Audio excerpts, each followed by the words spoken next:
George was the first rock star type comedian.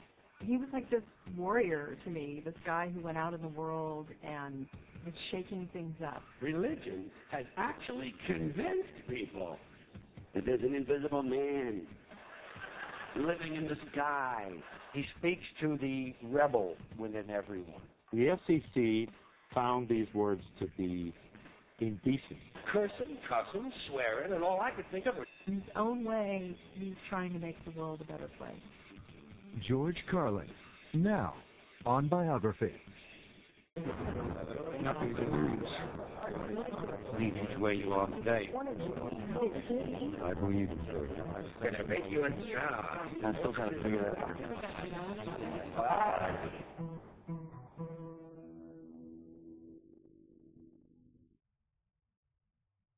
When you're out there, it's a just complete different universe. The main thing that you're thinking of is the next sentence. Free admission, free appraisal, free alterations, free delivery, free estimates. You do have this three-part thing in your head. You kind of review the thing you just said, maybe critique something about it mildly. You're saying something in the present, and then you're anticipating what's next. But you know something? You don't really know what's next. No cash, no problem, no kidding. No fuss, no muss, no risk, no obligation, no red tape, no down payment, no... Just the funniest little universe. In the middle of the show, I said, oh, I remember why I do this. This is one. This is really great. It has been really great. George Carlin has been spreading laughter mixed with large, gooey dollops of outrage since 1956, when he first began in show business. For decades, he's successfully mined a silver lining of big laughs from within his own very dark cloud of cynicism. And I'm not a very good American because I like to form my own opinions. I don't just roll over when I'm told to. Carlin is nothing if not prolific. So far, he's released 3 books, 25 CDs, and 12 HBO specials. There's nothing stale about him, and there's nothing hacky about him. He doesn't phone it in. So that's why he's still very relevant. He's also become something of a character actor. But he seems to pick his spot. You don't see him playing the Welsh rabbi with the limp and a cloudy eye. He always just tends to be, like Bill and Ted's Excellent Adventure. It's like that's what Carlin should play. His latest book, When Will Jesus Bring the Pork Chops?, is so controversial that the Walmart chain has decided not to carry it. That's the best compliment you could pay George Carlin, is not stock his book at a Walmart. He's still the rebel, man. George Carlin's lifelong anarchy began in New York City, in the Upper West Side apartment of Mary and Patrick Carlin. The relationship between my mother and father was a great love affair, full of volatility. He drank and had a temper. And he was a very successful advertising space salesman for various newspapers. But in the early part of the 30s, they were married. Soon they had a son, Patrick Jr. Both Mary and Pat were second-generation Irish Americans with deep roots in the Catholic Church. When there were problems, they came from a bottle. I think Dad had a habit of turning up with at least a bottle of whiskey and then singing the Rose of Tralee and expecting things to just be hunky-dory, and Mom got pretty sick of that. Mary and Patrick's marriage was heading for divorce. But in a moment of reconciliation, she became pregnant. And on May 12, 1937, George Carlin was born. He was named after Mary's talented but crazy brother, George Beery. What happened was he took off all his clothes on the first travel, and they told him, "Don't do that." And then he did it again the next day. At dinner at one Thanksgiving, he leaned over to me and he said, "I'm an admiral." Told me he was an admiral. And I was impressed. Not that he was an admiral, but that he was nuts. As for his father, George never got to know him. When I was 2 months old, she left him because she could see it was just the same pattern again. I was 2 months, my brother was 5 years. She went out the window of my grandfather's apartment onto the fire escape with an infant in her arms and a little boy in her hand, and I never saw him again. Mary and the children moved into a small apartment in Morningside Heights, not far from Harlem. Here, George met the collection of Irish, Black, and Puerto Rican neighbors who would one day become part of his act. We had your West Side kind of Irish American guys. You know, these were the older guys. These were the guys that had been in depression, been in your war. I was in the war. Well, Archie Bunker now is, I guess, the most famous of those. Gleason did one. There's been a lot of this guy around. I don't know guys younger than him. Hey, that kids, third generation talk like that. Yeah. Those are the Irish guys I grew up with. You know, a lot of guys got on the force. You know, you become all policemen in New York. Of course, have that voice. Come on, get off the corner here, will you? I think the neighborhood gave him supreme self-confidence. Our neighborhood was definitely cool, and still is. It outfitted you for the world. George attended Corpus Christi, the progressive Catholic school down the street, where the nuns encouraged the students to think for themselves. This suited young George just fine, because he decided early on that church was not for him.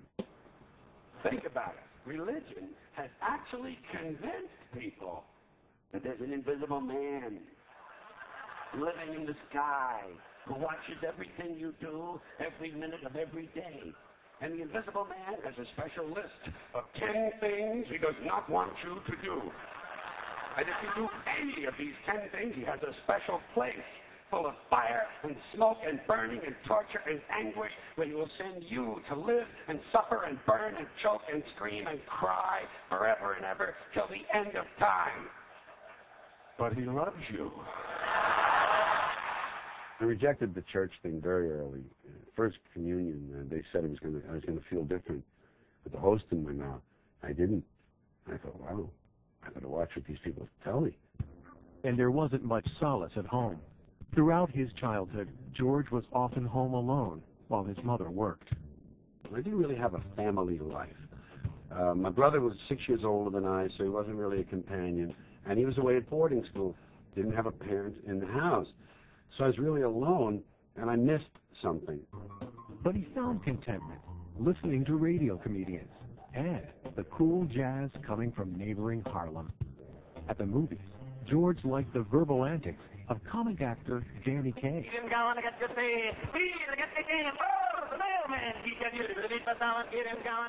Like Kaye, George was curious about words and often asked his mother what they meant. Now, there was one time when I came across the word peruse. And I said, Mom, what is peruse? And she said, well, get the dictionary. And we looked up peruse. And I said, okay, I got it.